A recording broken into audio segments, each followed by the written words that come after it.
ते नाही तर आताचे भक्त कसे झाले? कसे बाबा? अरे मनी नाही भाव त्या सगळ्यांना वडापाव माझं इथं नाक्यावरच आहे. नको रे बाबा. बाबा हो. मनी नाही भाव आणि देवा मला पाव देवा अशाने पावायचं नाही. हा काय मंडईचा भाजीपाला नाही बाबा. बाबा या देवाला जर आपलंसं करायचं असेल ना तर शुद्ध अंतकरण आहे पवित्र मनाने जर या देवाला हाक मारली तरच. ही जगदंबा आपल्यासाठी आल्याशिवाय राहत नाही बाबा. हा, पण तेवढी भावना सुद्धा त्या देवावरती असणं गरजेचं आहे. नाही तर चित्त नाही ना मी तरी ते व्यर्थ.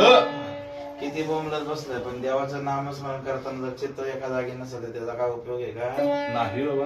सासू बसले माळ पाठवून सोनाचा दावा करते उपाय आहे का? काहीच नाही. माळ नक्की कोणची जगते सोनाची का देवाची तेच कळत. हा म्हणून बाबा हो. चित्त नाही ना मी तर ते वर्थ मग भगवंताचं नामस्मरण करताना एक चित्त एक ध्यान असलं पाहिजे तर तो देव आपला नाही तर देव आपल्या वाट्याला येत नाही. म्हणून बाबा हो. त्या आदिशेत का आधी माझे 2 हात जोडायचे तिसरं मस्त ठेवायचं म्हणजे कुळाची गोस्वामीने अंबाबाई अंबाबाई. आज म्हणलं गोंधळाला आली कशी